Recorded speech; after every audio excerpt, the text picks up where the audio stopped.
Donnez-vous une braise chaude en attendant que l'autre ressente la douleur. C'est une phrase ancienne, citée par Bouddha, mais également présente au cœur du stoïcisme.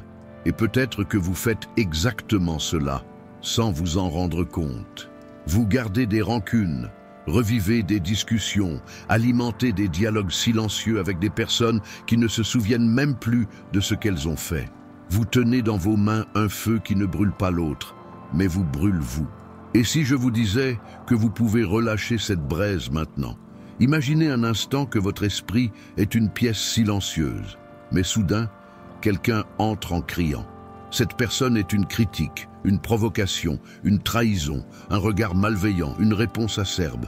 Et vous, sur un coup de tête, répondez, vous criez, vous perdez le contrôle, vous brisez la paix de votre propre espace. Mais que diriez-vous si vous appreniez à verrouiller la porte de cette pièce? Et si vous pouviez choisir qui entre et ce qui reste à l'intérieur? C'est la proposition de cette vidéo. Vous guidez dans un voyage émotionnel de la colère au silence, du silence à la sagesse, de la sagesse à la gratitude et de la gratitude à la libération. Un voyage basé sur les enseignements stoïciens de Marc Aurèle, Sénèque et Épictète et enrichi par la psychologie émotionnelle contemporaine. Vous ne sortirez pas de cette vidéo avec un simple truc de contrôle émotionnel. Vous en sortirez avec un nouveau regard, avec une nouvelle pratique, avec un nouveau pacte avec vous-même. Parce que peu importe ce qu'ils ont fait avec vous, ce qu'ils ont dit de vous, ce qu'ils ont omis de vous donner, ce qui compte, c'est ce que vous allez faire avec tout cela maintenant. Ce n'est pas ce qui vous arrive, mais comment vous réagissez qui importe. Épictète. Cette phrase pourrait suffire, mais nous savons qu'il y a un espace entre comprendre et pratiquer. Et cet espace est celui où nous allons plonger avec profondeur, calme et conscience. Au cours de cette prochaine heure, vous serez guidé par 12 piliers qui vous apprendront à transformer chaque irritation, chaque désagrément, chaque tentative de vous déstabiliser en un pas supplémentaire vers votre liberté intérieure. Vous apprendrez comment relâcher ce qui vous pèse sans paraître faible, comment répondre sans perdre le contrôle, comment écouter les critiques sans laisser cela vous définir, comment cesser de vous soucier de l'opinion des autres sans devenir insensible, et surtout, comment vivre en paix, même lorsque le monde autour de vous est en guerre. Mais avant de commencer, respirez avec moi. Fermez les yeux pendant quelques secondes si vous le pouvez. Inspirez profondément, retenez l'air. Maintenant, relâchez-le lentement. Encore une fois, vous êtes ici, maintenant, et tout ce dont vous avez besoin est déjà en vous. C'est la base du stoïcisme. Le monde extérieur ne peut pas vous toucher sans votre permission. Mais pour cela, il faut s'entraîner. Entraîner votre esprit, entraîner vos réactions, entraîner votre liberté. Ce voyage ne sera pas seulement une question de contenu, ce sera une question de transformation. Et il commence maintenant. Avec le premier principe, vous avez un contrôle total. Allons-y ensemble. Premier principe, comprendre que vous avez un contrôle total. Avez-vous déjà essayé de contrôler le vent? Vous sortez de chez vous, le ciel est dégagé. Soudain, le temps tourne, la pluie tombe à torrent. Vous vous énervez, mais la pluie ne vous entend pas. Elle tombe simplement. C'est ainsi avec le monde. Vous ne contrôlez pas ce qui se passe à l'extérieur. Vous ne contrôlez que la façon dont vous répondez à l'intérieur. C'est la première grande libération que le stoïcisme nous offre. Séparer ce qui est sous votre contrôle de ce qui ne l'a jamais été. Le bonheur de votre vie dépend de la qualité de vos pensées. Marc Aurèle. Vous ne contrôlez pas ce qu'ils ont dit, mais vous décidez si vous allez porter cela toute la journée. Vous ne contrôlez pas le regard malveillant, mais vous décidez si vous allez répondre avec colère ou avec indifférence. Vous ne contrôlez pas les actions des autres, mais vous avez un contrôle total sur vos propres actions face à elles. La colère naît lorsque nous confondons ces sphères. Voulez-vous voir? Imaginez que quelqu'un vous coupe la route. Vous soufflez, criez, gesticulez. Pendant les 20 minutes suivantes, vous revivez la scène encore et encore. Et chaque répétition alimente encore plus votre fureur. Maintenant, imaginez une autre possibilité. La même personne vous coupe. Vous sentez la réaction arriver la chaleur sur votre visage, la pression dans votre poitrine, le cœur qui s'accélère. Mais à ce moment-là, vous respirez profondément et pensez « Je ne contrôle pas ce qu'il a fait, mais je contrôle ce que je vais faire maintenant ». Et vous suivez simplement votre chemin. C'est la différence entre l'homme réactif et l'homme libre. Le premier est esclave des circonstances. Le second est maître de son propre esprit. Vous pouvez commencer à cultiver cette liberté maintenant, avec un exercice simple. Fermez les yeux un instant. Pensez à quelque chose qui vous a irrité ces derniers jours. Cela pourrait être un commentaire, une attitude, une injustice. Maintenant, demandez-vous calmement, ai-je eu le contrôle sur ce que l'autre personne a fait? Ai-je eu le contrôle sur ce que j'ai ressenti? Ai-je eu le contrôle sur la façon dont j'ai réagi? Maintenant, divisez cela en deux champs mentaux, en dehors de mon contrôle, ce que la personne a fait, le ton qu'elle a utilisé, le moment qu'elle a choisi, sous mon contrôle, ce que j'ai pensé, ce que j'ai ressenti, comment j'ai répondu, ce que j'ai décidé de faire ensuite. Cette division est plus puissante qu'elle n'en a l'air. Elle est un filtre émotionnel. Chaque fois que vous pratiquerez, vous renforcerez un chemin neuronal. Et peu à peu, votre esprit apprendra à ne pas gaspiller d'énergie, à essayer de contrôler l'incontrôlable. Visualisez le pilote au milieu de la tempête. Fermez les yeux et imaginez ceci. Vous pilotez un avion. À l'extérieur, le ciel s'assombrit. Des éclairs traversent l'air, la turbulence secoue tout, les passagers crient, certains pleurent. Mais à l'intérieur de la cabine, vous gardez les mains fermes sur les commandes. Vous ne pouvez pas contrôler la tempête. Mais vous contrôlez le manche, le tableau de bord, la direction de l'avion, vous respirez, vous ajustez l'altitude, vous attendez que le nuage passe et vous poursuivez le vol. Cet avion, c'est votre esprit. La tempête, c'est la vie. Les passagers, ce sont les émotions. Mais le pilote, c'est vous. Tant que vous resterez conscient de cela, personne, absolument personne, ne pourra vous écarter de votre trajectoire. Saviez-vous que votre cerveau a été conçu pour réagir avant de réfléchir? L'amygdale cérébrale, responsable de l'impulsion de la colère et de la peur, agit en quelques millisecondes. Mais le cortex préfrontal, la zone de la raison et du choix, a besoin de plus de temps. Respirer profondément, comme l'enseignent les stoïciens, n'est pas un geste symbolique. C'est un outil biologique pour reprendre le contrôle de l'avion. C'est pourquoi, chaque fois que quelque chose vous dérange, arrêtez-vous. Respirez, divisez. Cette pause entre le stimulus et la réponse, c'est là que réside la liberté. Ne tentez pas de faire en sorte que les événements se produisent comme vous le souhaitez. Au lieu de cela, désirez qu'ils se produisent comme ils se produisent. Et votre vie s'écoulera sereinement. Épictète. C'est l'une des plus grandes preuves de pouvoir qu'un être humain puisse avoir. Être capable d'accepter la réalité telle qu'elle est sans perdre son équilibre. Et ne confondez pas cela avec la passivité. Accepter ce qui ne peut être contrôlé n'est pas une résignation. C'est de l'intelligence émotionnelle, c'est de la sagesse appliquée, c'est du focus, c'est de la présence.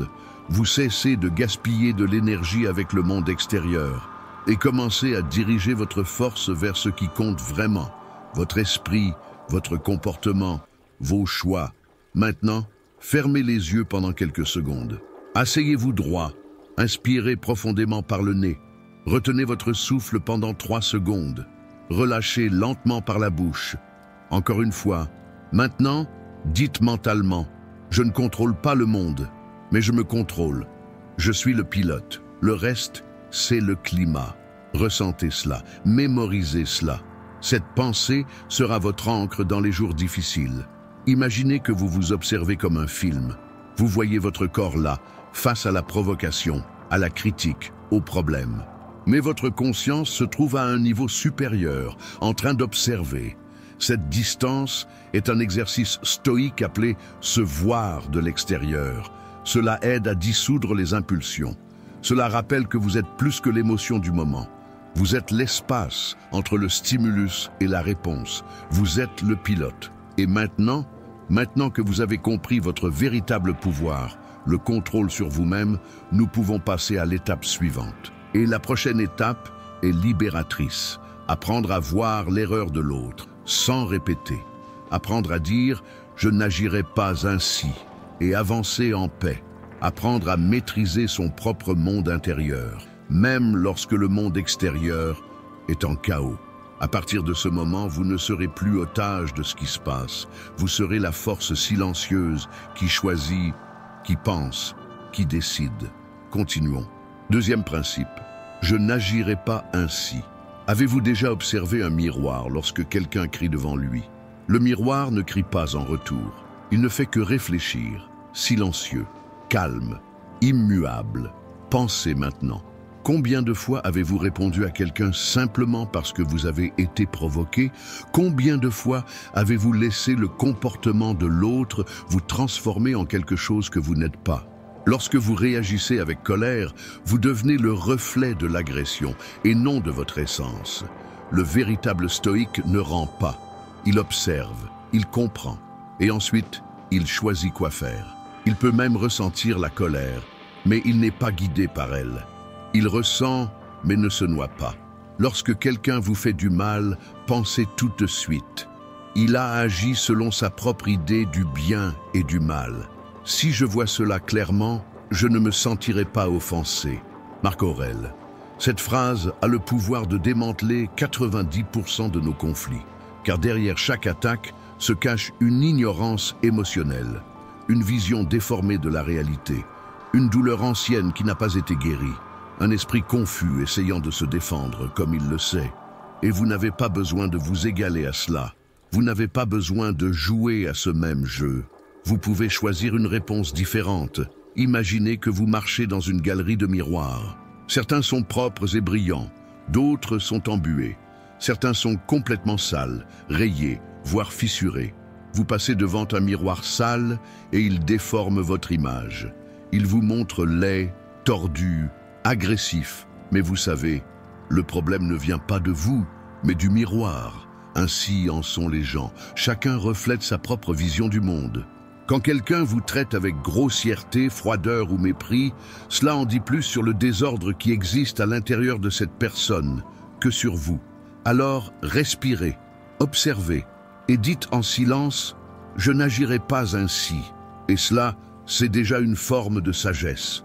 Il existe une fausse idée selon laquelle le silence est une faiblesse. Mais en réalité, le silence est l'une des plus grandes formes de pouvoir. Lorsque vous choisissez de ne pas riposter, de ne pas vous égaler, de ne pas entrer dans le jeu de l'autre, vous n'êtes pas en train d'être passif. Vous faites preuve de maturité émotionnelle. Vous dites « Je choisis la paix, pas le conflit. Je choisis la conscience, pas l'impulsion. Je choisis d'être moi et non de me transformer en autre. » Et c'est libérateur. C'est comme si, pendant un instant, vous ouvriez un espace intérieur, un intervalle entre ce qui s'est passé et ce que vous allez en faire. Cet espace est le vôtre, c'est votre choix. C'est là que réside votre liberté. Votre cerveau est conditionné à réagir en fractions de secondes. Lorsqu'il se sent menacé, l'amygdale cérébrale déclenche des alertes.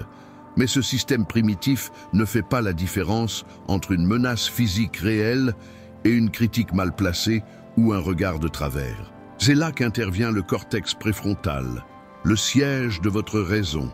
Il a besoin de temps pour agir, et il n'apparaît que lorsque vous faites une pause. C'est pourquoi la pause est si puissante. Elle n'est pas seulement spirituelle, elle est physiologique, elle change votre cerveau. En pratique, respirez profondément, répétez mentalement « je n'agirai pas ainsi » et redirigez l'attention vers ce qui compte est une manière d'entraîner votre esprit à cesser d'être une bombe à retardement et à devenir un phare. Écran mental. Je n'agirai pas ainsi, pratiquez cela dans votre quotidien.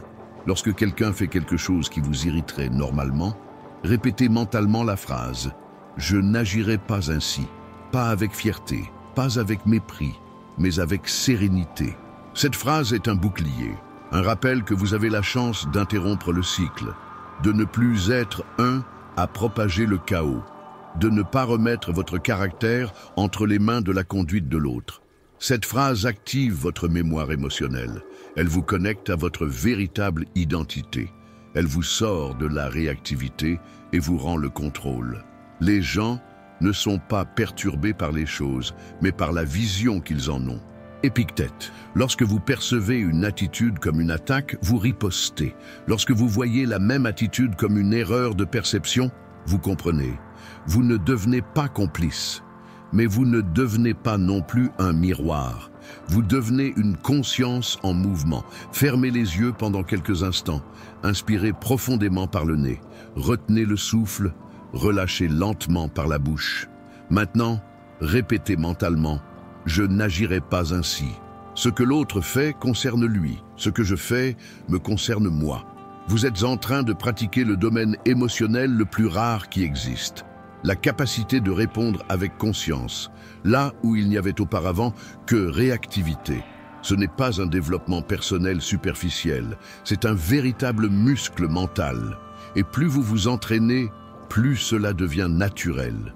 Maintenant que vous avez appris à vous éloigner émotionnellement de l'erreur de l'autre, il est temps de regarder votre propre ego.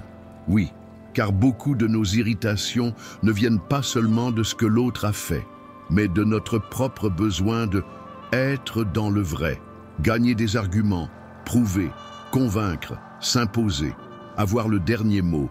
Mais le véritable pouvoir réside dans l'opposé, la force de répondre sans rien dire et de continuer en paix. Vous n'êtes pas obligé de gagner chaque discussion, ni de corriger chaque erreur, ni de défendre votre image en permanence. Parfois, la réponse la plus puissante est le silence. Parfois, le plus grand domaine est l'abandon de la nécessité de prouver quelque chose. Car qui est en paix n'a pas besoin de convaincre. Et maintenant que vous avez appris à voir l'erreur de l'autre, sans répéter, il est temps de relever un défi encore plus profond. Entraîner l'humilité silencieuse. Maîtriser non seulement les émotions, mais aussi l'ego, la vanité, le besoin de contrôle. Parlons-en dans le prochain principe. Si vous vous êtes déjà surpris à penser « Je ne réagirai pas ainsi dans une situation », écrivez dans les commentaires « Je ne réagirai pas ainsi ». Partageons nos expériences et apprenons ensemble. Continuons. Troisième principe. La force de répondre sans rien dire. Imaginez un mur invisible, érigé silencieusement autour de vous, qui bloque toute attaque avant même qu'elle n'atteigne votre être. Ce mur n'est pas fait de pierre ou d'acier, mais de silence. Un silence qui protège votre paix. Un silence qui dit plus que 1000 mots en cas de conflit. Un silence qui montre que le véritable contrôle réside en celui qui n'a rien à prouver. Le silence, lorsqu'il est utilisé avec sagesse, est à la fois un bouclier et une épée. Comme bouclier, il bloque les provocations, empêche votre esprit d'être envahi par la colère et neutralise l'impulsion de réagir. Comme épée, il rompt le cycle de la dispute, cette chaîne infinie d'accusations et de réponses qui épuise émotionnellement. Ce type de silence n'est pas absence, c'est présence. Ce n'est pas fuite, c'est maîtrise. Ce n'est pas faiblesse, c'est stratégie. Pensez au silence, comme à un château au milieu d'un champ de bataille. Autour, des ennemis avancent avec des cris, des insultes et des provocations. Ils veulent pénétrer, ils veulent briser la forteresse de votre calme. Ils veulent que vous perdiez votre équilibre, car quand vous réagissez, vous vous exposez. Mais vos murs invisibles, faits de pleine conscience, de fermeté intérieure et de respect de soi, restent debout. Rien ne passe. Ni un mot ne traverse, ni un geste impulsif. Et au milieu de ce château, vous êtes en paix parce que vous avez choisi de ne pas réagir. Vous avez décidé que ce qui vient de l'extérieur ne doit pas définir ce qui se passe à l'intérieur. C'est ce type de force qui ne se mesure pas à la puissance de la voix, mais à la profondeur du contrôle de soi. Exemple pratique, la discussion qui se termine par le silence. Imaginez la situation suivante. Vous êtes dans une discussion animée avec quelqu'un qui tente de vous provoquer. La personne élève le ton, lance des critiques injustes, cherche à vous déséquilibrer émotionnellement. Normalement, l'impulsion serait de répondre sur le même ton, de se défendre, d'attaquer en retour, de hausser le ton, de gagner la discussion. Et le résultat serait une dispute inutile, une énergie drainée, un regret par la suite. Mais cette fois-ci, vous choisissez une autre voie. Vous respirez profondément. Vous observez les mots qui arrivent jusqu'à vous comme si c'étaient des feuilles mortes emportées par le vent. Vous écoutez, mais ne vous attachez pas. Vous ressentez, mais ne répondez pas. Et alors, vous ne dites rien. Vous restez simplement présent, calme, ferme. L'autre personne, réalisant que ces mots n'ont aucun effet, perd son élan. La tension se dissipe. La discussion commence à mourir, car elle n'a plus de sujet à poursuivre. Et surtout, vous maintenez votre paix intacte. Du point de vue du cerveau, le silence n'est pas passivité, c'est traitement. Lorsque vous faites une pause et ne réagissez pas, vous activez le cortex préfrontal, la partie rationnelle de votre cerveau responsable de la prise de décision et de l'autorégulation. Vous désactivez le mode automatique et entrez en mode conscient. C'est comme si vous construisiez un couloir entre ce que vous ressentez et ce que vous faites avec cela. Et cet espace de temps change tout. Dans le feu de l'action, quelques secondes de silence peuvent éviter des années de rancœur. Celui qui sait ne parle pas. Celui qui parle ne sait pas. Lao Tse. Cette phrase millénaire nous rappelle que le véritable pouvoir ne réside pas dans une voix forte, ni dans une réponse rapide. Il se trouve dans la maîtrise de son propre esprit. Il se trouve dans la patience silencieuse de celui qui n'a rien à prouver. Voici une technique pratique. Respirer, observer, ne pas réagir. Lorsque l'irritation ou le malaise frappent à votre porte, appliquez ce processus simple et efficace. Respirez. Inspirez profondément par le nez. Cette respiration profonde vous ramène au présent. C'est comme appuyer sur « pause » dans un moment de tension. Observez. Au lieu de réagir immédiatement, observez. Que suis-je en train de ressentir? Quel est le déclencheur ici? Qu'est-ce qui essaie de me contrôler? Ne pas réagir. Vous n'avez rien à faire. Vous n'avez rien à gagner. Restez simplement ferme dans votre centre. Ce petit rituel transforme l'impulsion en clarté. Et le silence cesse d'être absence pour devenir une pure présence. Ni toute attaque ne nécessite une défense, ni toute injustice n'exige une explication, ni toute provocation ne mérite d'attention. Parfois, l'absence de réponse est la réponse la plus forte. C'est un « non » déguisé en paix. C'est un « ça suffit » qui résonne dans le vide de l'affrontement. Et plus encore, le silence éduque. Il montre que vous n'êtes pas disponible pour certains types d'énergie. Il redéfinit les limites de ce que vous acceptez ou non dans votre vie. Fermez les yeux un instant. Imaginez qu'à l'intérieur de vous, il existe une boîte de paix. Une boîte invisible, sécurisée, où vous pouvez garder tous les mots que vous n'avez pas dit, toutes les réponses que vous avez choisi de ne pas donner, tous les conflits dont vous vous êtes retiré. Cette boîte n'est pas un lieu de lâcheté, mais de soin de soi. Elle représente tout ce que vous auriez pu faire, mais que vous avez choisi de ne pas faire, parce que votre paix vaut plus. Chaque fois que vous sentez l'envie d'exploser, de prouver, de gagner, rappelez-vous de votre boîte et mettez-y votre force contenue. Le silence n'est pas un recul, c'est une altitude. Vous ne vous taisez pas parce que vous fuyez. Vous vous taisez parce que vous êtes au-dessus. Vous ne vous taisez pas parce que vous êtes faible. Vous vous taisez parce que vous prenez soin de votre esprit comme on prend soin d'un jardin.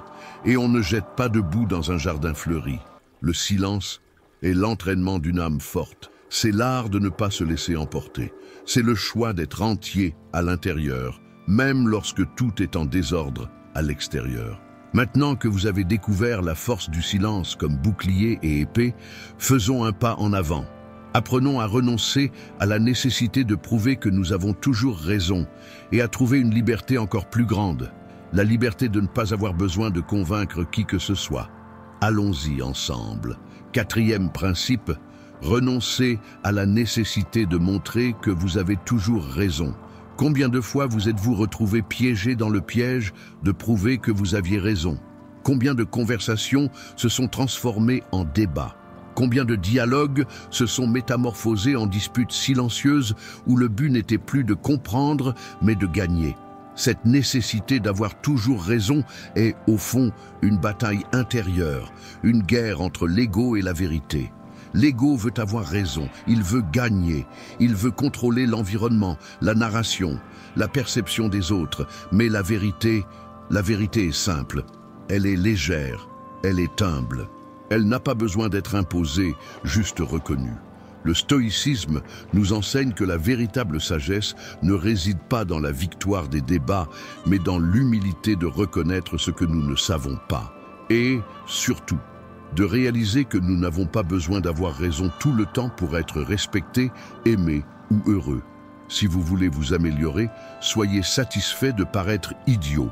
Épictète. Cette phrase peut sembler étrange. Pourquoi quelqu'un souhaiterait-il paraître idiot? Mais voici le point caché. Ceux qui cherchent à paraître intelligents, corrects et impeccables restent prisonniers de leur propre insécurité.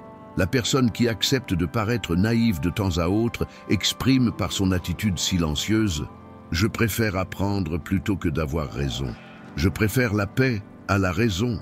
Je préfère l'humilité à la vanité. » Et cela, c'est du courage. La lutte invisible pour le pouvoir dans les conversations. Chaque fois que nous insistons pour avoir le dernier mot, nous menons inconsciemment une guerre de pouvoir. Pas un pouvoir sain, mais celui qui naît de la peur de perdre le contrôle, de la crainte de paraître faible, de l'orgueil blessé. Cette dynamique courante dans les relations, au travail et même entre amis, crée des murs plutôt que des ponts. Car la quête de la vérité se déguise souvent en logique, mais elle naît d'une insécurité émotionnelle. Plus vous ressentez le besoin de convaincre quelqu'un à tout prix, plus vous révélez votre dépendance à l'approbation des autres. Et cette dépendance épuise votre liberté. Découvrez l'histoire de Zhuang. Zhuang était un homme intelligent, déterminé, mais orgueilleux. Il avait l'habitude de s'engager dans des discussions passionnées au travail, toujours prêt à prouver que son idée était la meilleure. Pour Zhuang, être respecté signifiait être convaincant. Et être convaincant signifiait ne pas admettre d'erreur, ne pas céder, ne pas baisser la garde. Puis un jour, lors d'une réunion tendue, un collègue l'a provoqué avec une critique injuste. Zhuang a ressenti cette vague familière de colère et l'envie de répliquer, son ego brûlant à l'intérieur. Mais quelque chose a changé. Au lieu de répondre, il a pris une profonde inspiration et a décidé de rester silencieux. Pas par lâcheté, mais par observation. La réunion a continué, sans explosion, sans drame. Le lendemain, le même collègue qui avait été agressif s'est approché avec respect. Il a commencé à apprécier la posture calme de Zhuang. Avec le temps, il a commencé à écouter davantage ses idées. Zhuang a découvert, à ce moment-là, que le véritable respect ne naît pas du conflit, mais de l'équilibre. Fermez les yeux et visualisez un verre rempli à ras-bord d'eau. Si vous essayez d'y ajouter une goutte, il déborde, ça mouille tout, ça fait du désordre. C'est ainsi qu'est l'esprit pris par le désir d'avoir raison. Il n'y a pas de place pour écouter, pas de place pour réfléchir, pas de place pour grandir. C'est un verre plein de soi, de fierté, de vanité, de certitude. Mais l'esprit sage est comme un verre à moitié vide, prêt à recevoir, prêt à être rempli de nouvelles idées, perceptions et silences constructifs. Qui a besoin de gagner chaque discussion est toujours en guerre, mais qui est prêt à écouter sans compétition est en paix. D'un point de vue psychologique, la compulsion d'avoir raison est profondément liée à l'image de soi. Quand vous croyez que avoir raison équivaut à être fort, vous commencez à craindre toute discordance comme une menace pour votre identité. Et c'est pourquoi abandonner ce besoin est un signe d'évolution émotionnelle. C'est dire « je suis plus que mon opinion ». Je ne suis pas défini par le fait de gagner des débats. Je peux écouter, même en désaccord. Je peux apprendre, même quand je ne suis pas le plus brillant de la pièce. C'est cela, la véritable force. La prochaine fois que vous ressentirez le besoin de prouver que vous avez raison, essayez cette pratique. Fermez les yeux pendant quelques secondes. Inspirez profondément par le nez en comptant jusqu'à 4. Sentez l'air entrer comme une vague de calme. Retenez pendant 2 secondes. Expirez lentement par la bouche en comptant jusqu'à 6. Libérez toute tension accumulée avec l'air. Répétez mentalement « Je n'ai pas besoin de gagner des discussions. Je choisis la paix. Je peux rester silencieux sans perdre ma valeur. Aucun combat ne mérite mon énergie. » Avec le temps, cette pratique créera un nouveau reflet, un reflet d'équilibre avant la réponse, un espace intérieur entre ce que vous ressentez et ce que vous décidez d'en faire. Prenez une feuille de papier et écrivez 3 situations récentes où vous avez discuté pour prouver que vous aviez raison. Ce que cela vous a coûté émotionnellement. Ce qui se serait passé si vous aviez choisi le silence. Quelle serait la meilleure version de vous dans cette situation? Réfléchir sur le passé avec compassion et honnêteté est le chemin pour ne pas répéter les mêmes schémas à l'avenir. Vous n'avez pas besoin de gagner toutes les batailles, ni de prouver votre point de vue pour mériter du respect. Souvent, le silence enseigne plus que l'argumentation. Une posture tranquille impressionne plus qu'un ton exalté. Et le contrôle de soi inspire plus que l'imposition. Maintenant que vous avez compris que vous n'avez pas besoin d'avoir raison pour être fort, passons à l'étape suivante. Parlons d'une des plus grandes prisons invisibles de l'esprit, la dépendance au regard des autres. Parce que lorsque vous vivez en fonction de l'opinion des autres, vous perdez la direction de votre propre vie. Découvrons ensemble comment se libérer. 5e principe, ne soyez pas défini par l'opinion des autres. Imaginez vivre comme une feuille au vent, fragile, légère, sans direction propre. Chaque regard torve vous dévie. Chaque commentaire malveillant change votre trajectoire. Chaque critique devient une rafale qui vous éloigne de qui vous êtes. C'est la vie de ceux qui sont guidés par ce que les autres pensent. Maintenant, imaginez cette même feuille avec des racines invisibles, mais profondes, firmes, sûres, ancrées dans le sol de l'identité, des valeurs, de la conscience. C'est la différence entre vivre comme un prisonnier des opinions des autres et vivre comme l'auteur de sa propre vie. Lorsque vous laissez les opinions des autres définir qui vous êtes, vous vivez emprisonné. Emprisonné par une attente, emprisonné par la peur du jugement, emprisonné par la nécessité constante d'approbation. Et le pire, cette prison n'a pas de barreaux visibles, elle est construite dans l'esprit. Vous commencez à agir non parce que vous y croyez, mais pour plaire. Vous commencez à cacher des émotions, à dissimuler des pensées, à éviter des décisions. Tout cela par peur de ne pas être accepté. Mais l'approbation externe est comme de la fumée. Elle change de forme, disparaît dans l'air et n'est jamais quelque chose que vous pouvez contrôler. Elle dépend de l'humeur des autres, de leurs croyances, de leurs blessures. C'est une illusion de tenter de contrôler cela. Ne vous laissez pas perturber par l'opinion des autres. La liberté réside dans le fait d'être fidèle à soi-même. Ce n'est que, paraphrase. Imaginez maintenant un grand arbre, imposant. Les vents soufflent, les branches se balancent, les feuilles s'agitent. Mais il reste là, ferme, car ses racines sont profondes. Ces racines représentent vos principes, vos valeurs, votre conscience tranquille. Plus elles sont profondes, moins l'influence du vent extérieur sera forte. La question est, avez-vous déjà pris soin de vos racines ou essayez-vous de soutenir votre vie sur la base des opinions superficielles des autres? Lucia était une jeune professionnelle compétente, mais extrêmement sensible aux critiques.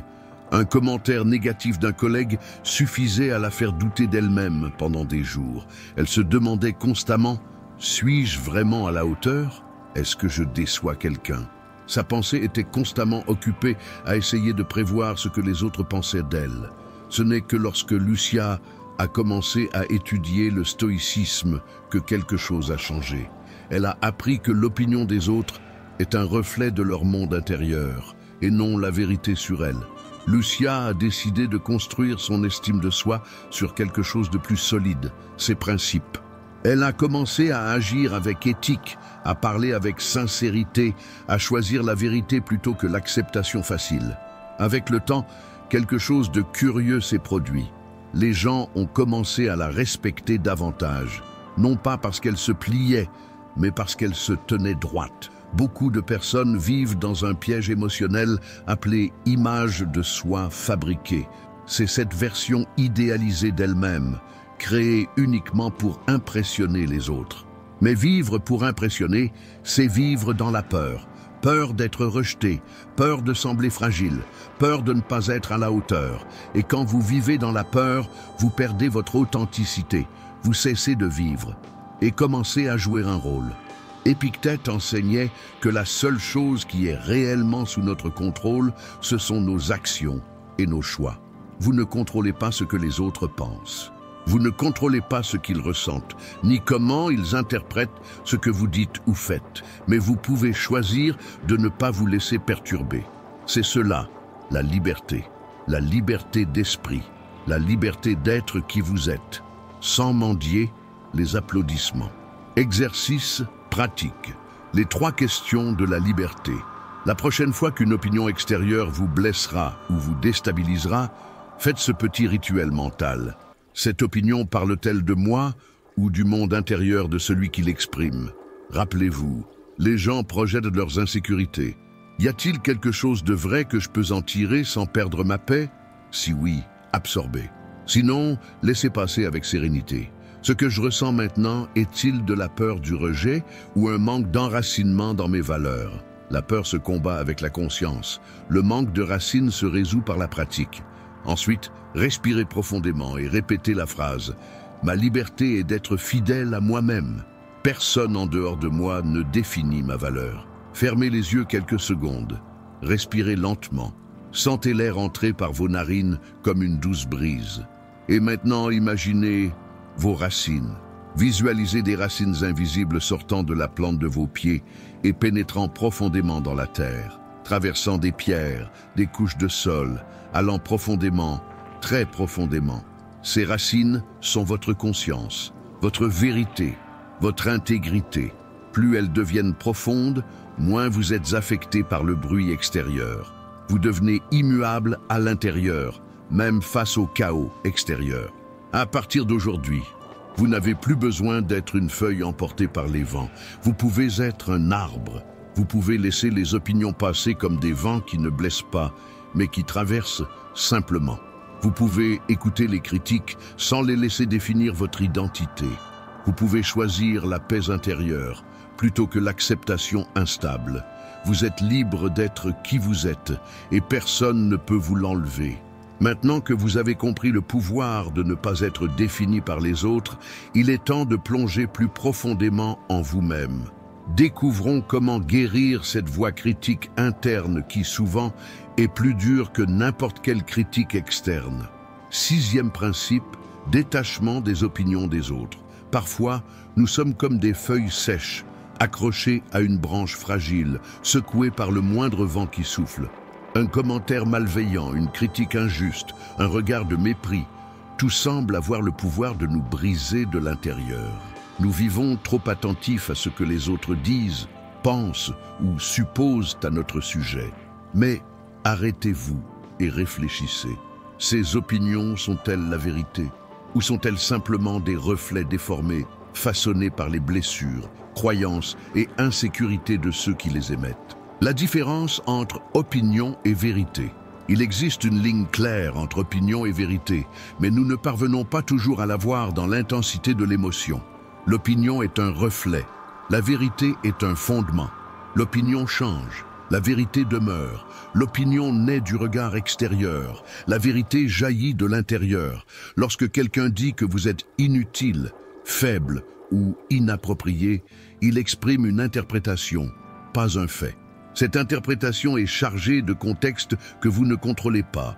Frustration personnelle, histoire de vie, croyance, jalousie, attente non satisfaite. Ce qui nous perturbe n'est pas ce qui arrive, mais notre opinion à ce sujet. Sénèque, cette maxime du stoïcisme est puissante car elle nous redonne le contrôle. Vous ne pouvez pas empêcher quelqu'un de parler, mais vous pouvez empêcher que cette parole se transforme en poison dans votre esprit. Le danger d'intégrer la critique. Lorsque vous intégrez la critique sans la remettre en question, vous transformez l'opinion des autres en une vérité silencieuse qui mine votre estime de soi. Et peu à peu, vous commencez à vivre dans la peur. Peur d'échouer, peur de déplaire, peur de ne pas être accepté. Mais le stoïcisme nous enseigne que vous seul pouvez choisir le poids émotionnel que vous donnerez aux mots que vous entendez. C'est à ce moment que commence le détachement, lorsque vous cessez d'absorber automatiquement et commencez à observer avec conscience. Faisons un exercice simple mais puissant. Fermez les yeux un instant. Pensez à une critique qui résonne encore dans votre mémoire. Peut-être quelque chose dit par un membre de la famille, un professeur, un ancien partenaire. Ressentez l'impact que cela a causé. Rappelez-vous du poids émotionnel. Maintenant, respirez profondément et commencez à réécrire l'histoire mentalement, comme un éditeur qui révise un brouillon déformé. Au lieu de dire « on m'a dit que je suis un échec », cela m'a détruit. Dites « quelqu'un a exprimé une opinion basée sur la vision limitée qu'il avait à ce moment-là. Cette opinion ne définit pas mon essence. » Ce simple changement transforme la douleur en apprentissage, transforme le jugement en neutralité. Et avec cela, vous retirez aux mots des autres le pouvoir de façonner votre identité. Visualisation guidée, la feuille qui se libère. Imaginez maintenant une clairière silencieuse, entourée de grands arbres. Vous êtes debout, tenant dans vos mains une feuille sèche. Cette feuille représente la critique qui vous a le plus blessé. Le mot que vous avez porté comme un fardeau, le regard qui vous a fait honte, l'opinion qui vous a freiné. Maintenant, d'un geste calme, lâchez cette feuille. Regardez-la être emportée par le vent, tourbillonnant, s'élevant, disparaissant à l'horizon. Vous êtes libre, car cela ne vous appartient plus. Chaque fois qu'une critique ou une opinion extérieure commence à vous déranger, utilisez ce cycle simple de respiration et de conscience. Inspirez par le nez, en comptant jusqu'à 4, remplissant votre corps de présence. Maintenez l'air pendant 3 secondes, ressentant la tension émotionnelle où qu'elle soit. Relâchez lentement par la bouche, en comptant jusqu'à 6, comme si vous libériez un poids invisible. Répétez mentalement, « Je libère ce qui ne m'appartient pas. Je suis ce que je choisis d'être, pas ce qu'on dit de moi. » Répétez ce cycle autant de fois que nécessaire. Utilisez-le comme un rituel de soins personnels. Toutes les opinions ne méritent pas d'entrer. Vous ne laisseriez pas n'importe qui entrer chez vous et fouiller dans vos tiroirs. Alors pourquoi permettre à n'importe quelle opinion de s'immiscer dans votre esprit et troubler votre identité? Chaque commentaire ne mérite pas d'être pris au sérieux. Chaque critique n'a pas besoin d'être absorbée. Chaque parole ne demande pas de réponse. Le stoïque observe, réfléchit et choisit avec sagesse ce qui entre dans son cœur. C'est cela, la maturité émotionnelle. C'est l'autonomie, c'est la liberté, la paix qui émerge du détachement. En vous détachant des opinions extérieures, vous commencez à expérimenter une nouvelle forme de paix. Ce n'est pas cette paix fragile qui dépend de l'acceptation des autres.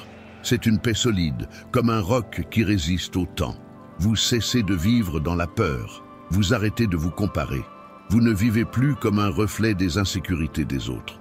Vous commencez à vivre comme quelqu'un qui est entier, comme quelqu'un qui sait que, même imparfait, il est déjà suffisant.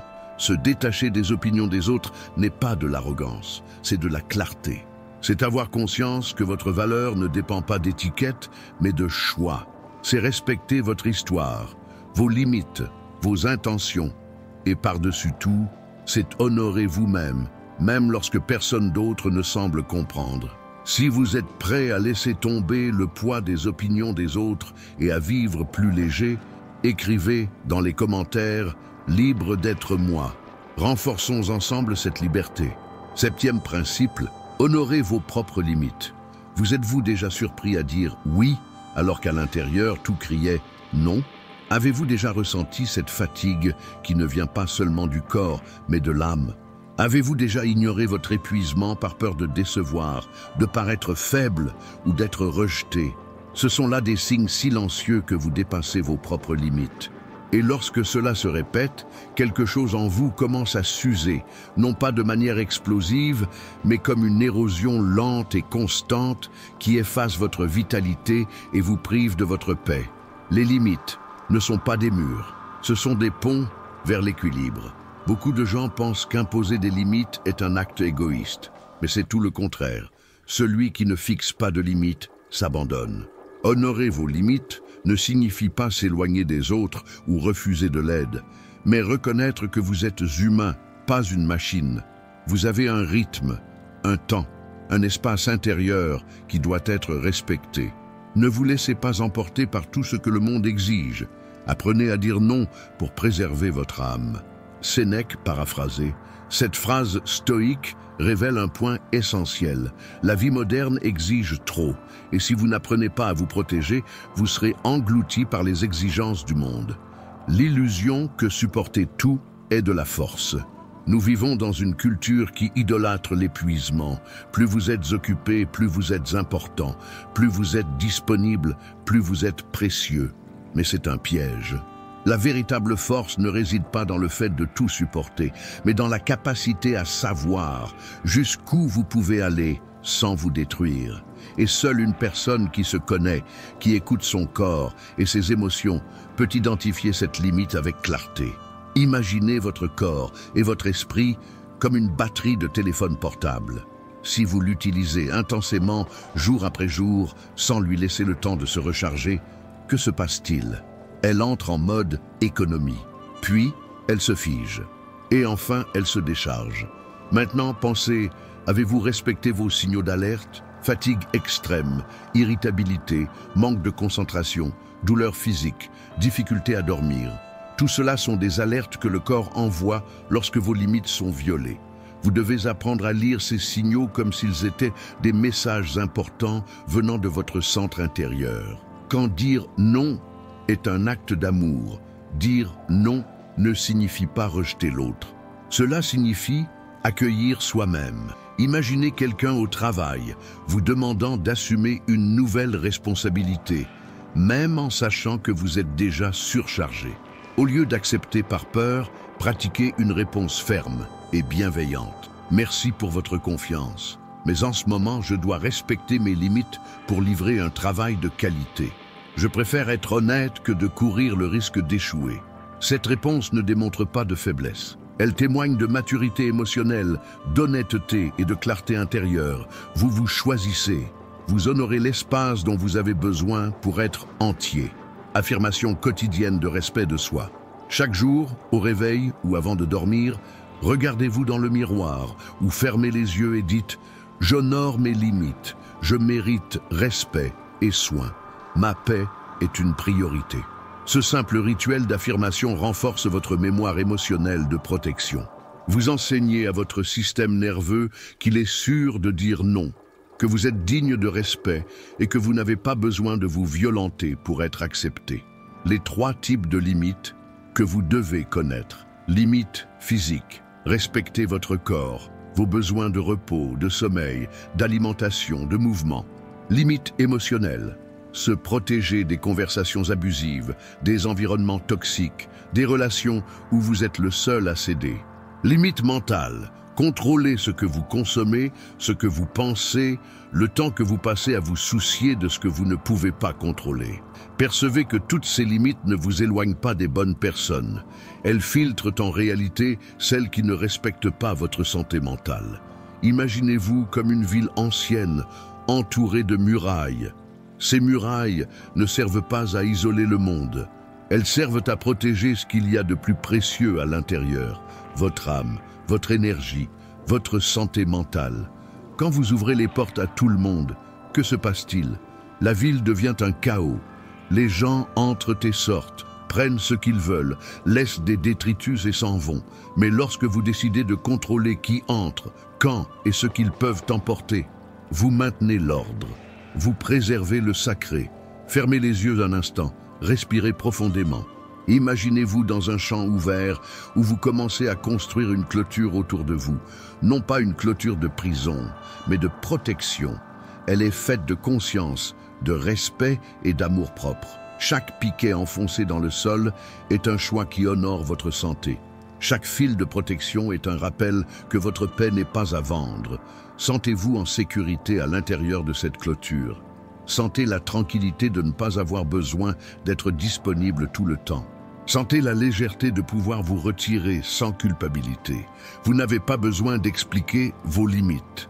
Souvent, nous ressentons l'obligation de justifier tout.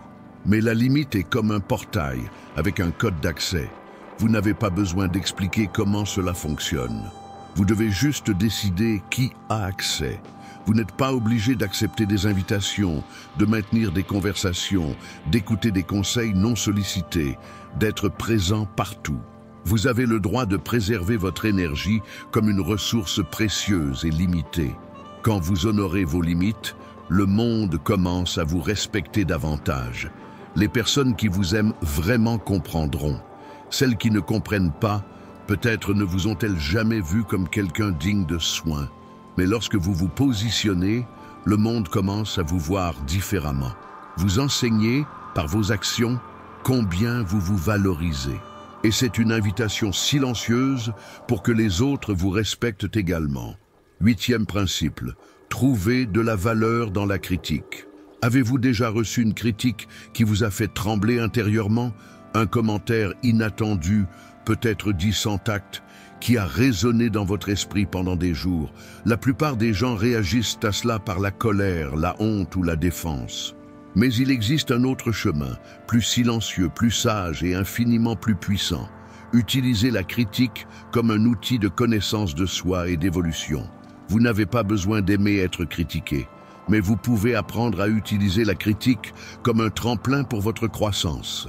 Dans la philosophie stoïcienne, les adversités, les offenses et les mots durs ne sont pas des ennemis, ce sont des maîtres déguisés. À l'adversité, l'homme se révèle à lui-même. Épictète nous rappelle que les moments les plus inconfortables sont ceux qui nous révèlent le plus. Ce n'est pas dans le confort que nous nous transformons, mais dans le conflit. Et la critique est exactement cela. Un affrontement entre la façon dont nous nous voyons et celle dont les autres nous perçoivent. Pourquoi la critique fait-elle mal? La critique fait mal, car elle touche directement notre identité. Elle menace l'image que nous avons construite de nous-mêmes. Mais il y a une clé ici. La douleur ne vient pas de la critique en elle-même, mais de la façon dont nous l'interprétons. Le stoïcisme enseigne que ce qui nous perturbe ne sont pas les faits, mais notre opinion sur les faits. La critique n'a aucun pouvoir tant que nous ne lui en donnons pas. Si nous la regardons avec curiosité plutôt qu'avec un ego blessé, nous pouvons transformer l'offense en or psychologique. Visualisez une pierre brute entre vos mains. Fermez les yeux un instant. Imaginez une pierre rugueuse, lourde, apparemment sans valeur. Maintenant, voyez un artisan avec des outils en main. Avec patience, il commence à tailler, polir, façonner. Chaque coup révèle une nouvelle face, plus symétrique, plus brillante. Cette pierre brute, c'était un diamant caché sous des couches d'imperfection. Vous êtes cette pierre. La critique est l'outil. L'artisan est votre conscience. Critique, juste versus critique, toxique. Toutes les critiques ne proviennent pas d'un endroit sage. Certaines sont constructives, même si elles sont dures. D'autres ne sont que des décharges émotionnelles mal orientées, issues de jalousie, de frustration ou de mauvaises interprétations. Par conséquent, le secret n'est pas d'accepter tout, mais d'apprendre à filtrer avec intelligence émotionnelle. Technique pratique. Écoutez, filtrez, remerciez. Écoutez avec présence. Ne coupez pas la parole, ne réagissez pas sur le coup de l'émotion. Écoutez comme si vous observiez le ciel. Il y a des nuages, des orages, mais aussi des étoiles cachées. Filtrez avec sagesse. Demandez-vous, est-ce vrai? Cela peut-il me faire grandir? Que révèle cette critique sur mes angles morts? Ce qui est utile, gardez-le. Ce qui est toxique, jetez-le. Remerciez mentalement. Même si cela fait mal, remerciez pour l'opportunité de voir ce que vous n'auriez peut-être pas vu seul. Répétez intérieurement. Cette critique est une chance de mieux me connaître. Ce cycle transforme la critique de poison en remède. Et cela ne renforce pas seulement votre paix intérieure, mais développe également humilité, clarté et autodiscipline. La critique comme entraînement à l'imperturbabilité. Le stoïcisme valorise l'ataraxie, l'état d'esprit imperturbable, où vous restez ferme, centré, même face au chaos externe. Chaque critique reçue est un entraînement pour cela. Vous apprenez à ne pas réagir par impulsion. Vous apprenez à observer sans juger. Et, avec le temps, vous réalisez que la critique ne vous définit pas. Elle ne reflète qu'un angle. Et les angles changent avec la lumière. Vous vous souvenez de cette critique qui vous a fait repenser quelque chose d'important. Peut-être vous a-t-elle aidé à ajuster une posture, à améliorer une habitude, à reconnaître un point faible. Ce sont des critiques qui ressemblent à des pierres, mais, avec le temps, se révèlent être des graines de transformation. La question est, avez-vous le courage de planter ces graines? Que me montre cette critique? La prochaine fois que quelqu'un vous critiquera, taisez-vous intérieurement et demandez-vous, que cela révèle-t-il de moi? Qu'est-ce que je peux apprendre ici? Quelle partie de mon ego est en train de réagir? Ces questions déconstruisent l'orgueil et vous connectent à votre version la plus évoluée. Répétez calmement. Chaque critique est un miroir ou une chance. Je ne fuis pas, j'apprends. Laissez cette phrase résonner en vous comme une encre.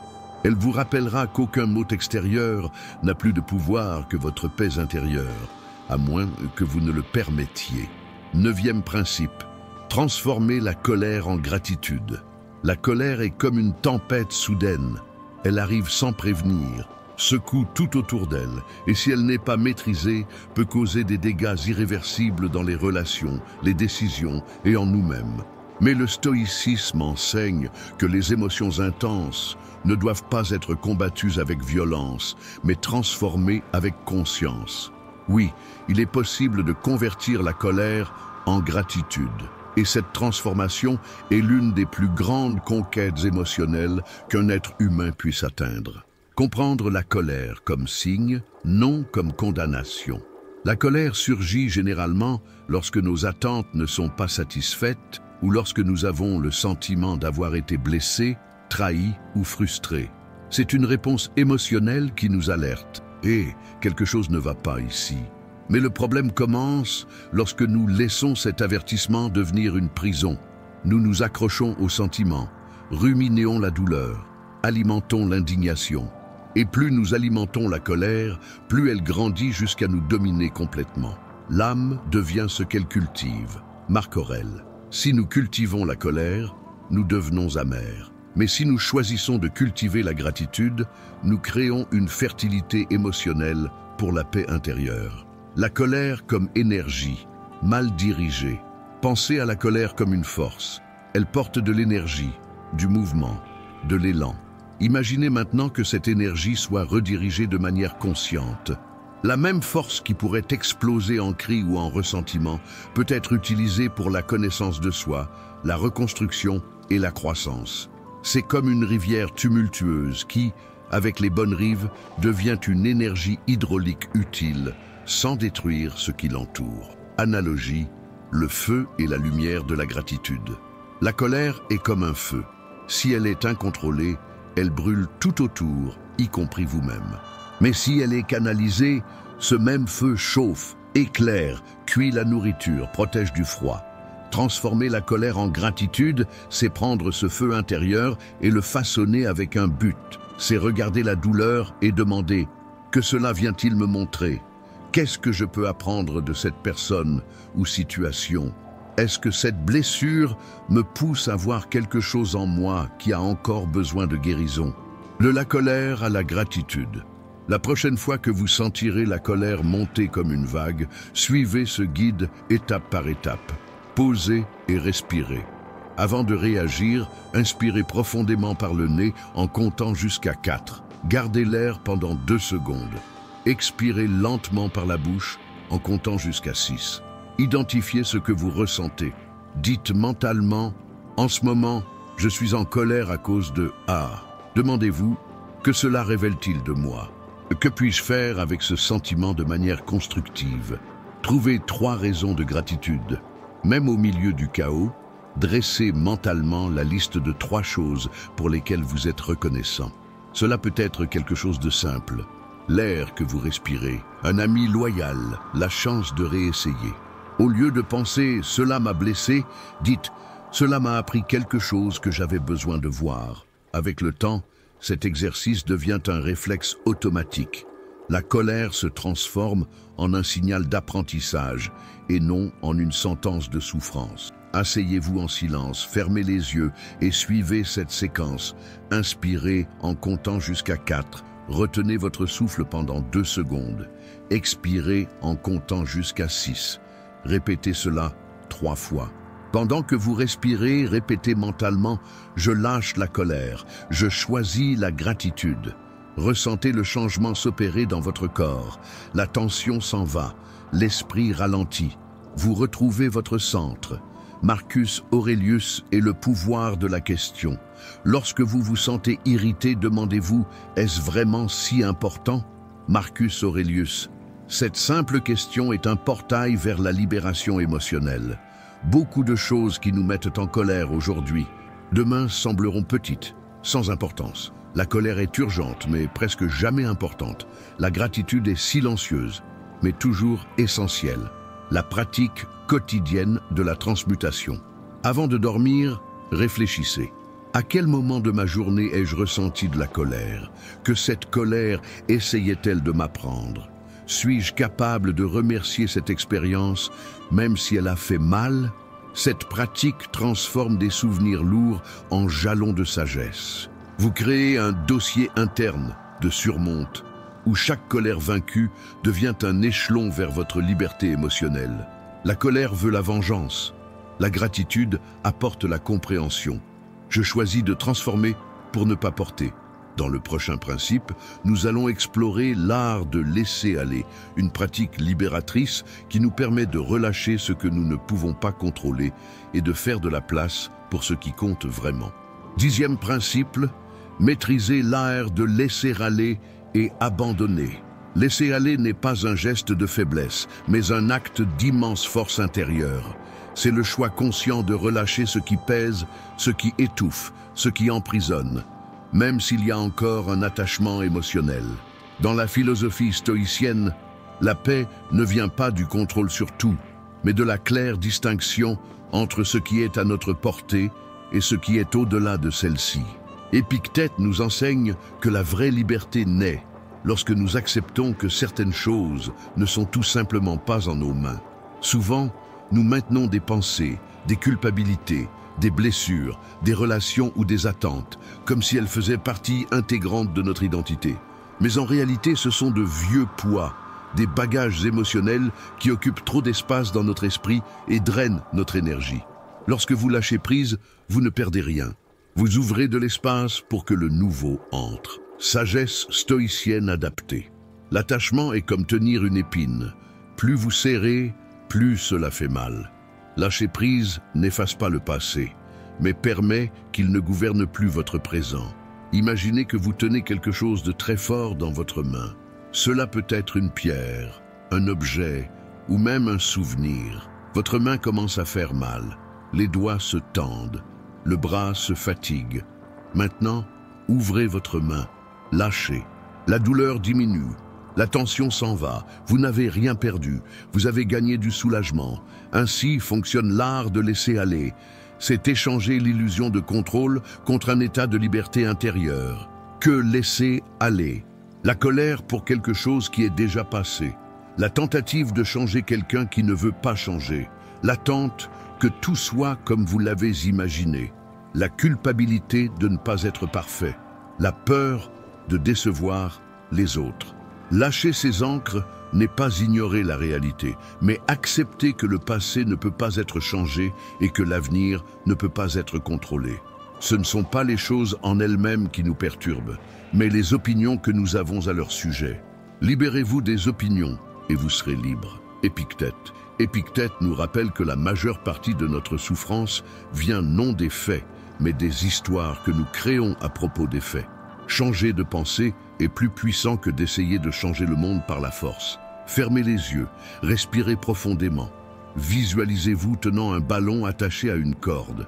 Ce ballon représente une douleur, un souvenir, une peur. Regardez-le, reconnaissez son existence. Demandez-vous, cela dépend-il de moi?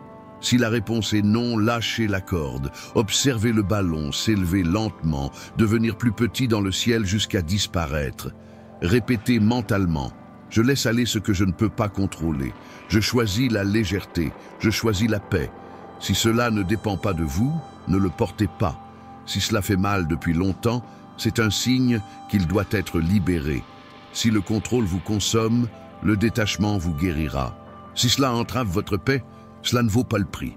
Laisser aller, c'est faire confiance. Faire confiance que la vie continue, que le temps guérit, que vous n'avez plus besoin de vous battre avec des fantômes du passé. Vous n'êtes pas fait pour porter tout cela.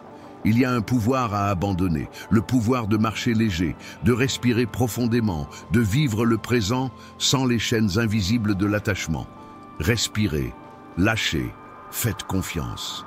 Dans le prochain principe, nous découvrirons comment cultiver le silence intérieur, l'espace où réside la véritable sagesse et clarté. Si vous êtes prêt à lâcher ce que vous ne pouvez pas contrôler et à trouver la paix, écrivez dans les commentaires « Je choisis la liberté ». Ensemble, avançons sur ce chemin de détachement. 11e principe, cultiver l'espace entre stimuli et réponses. Avez-vous déjà réfléchi au fait qu'entre ce qui vous arrive, le stimulus, et la manière dont vous réagissez, la réponse, il existe un espace invisible mais fondamental. Cet intervalle, qui peut sembler petit ou même imperceptible, est la véritable source de votre liberté intérieure. Le célèbre psychiatre et philosophe Viktor Frankl, qui a affronté les pires adversités au XXe siècle, a enseigné quelque chose de profond. Entre le stimulus et la réponse, il y a un espace. Dans cet espace se trouve notre pouvoir de choisir notre réponse. Dans notre réponse se trouve notre croissance et notre liberté. Viktor Frankl. Lorsque quelque chose se produit, que ce soit une provocation, un commentaire acerbe, une critique inattendue ou un revers, la tendance naturelle est de réagir impulsivement. La colère peut surgir immédiatement.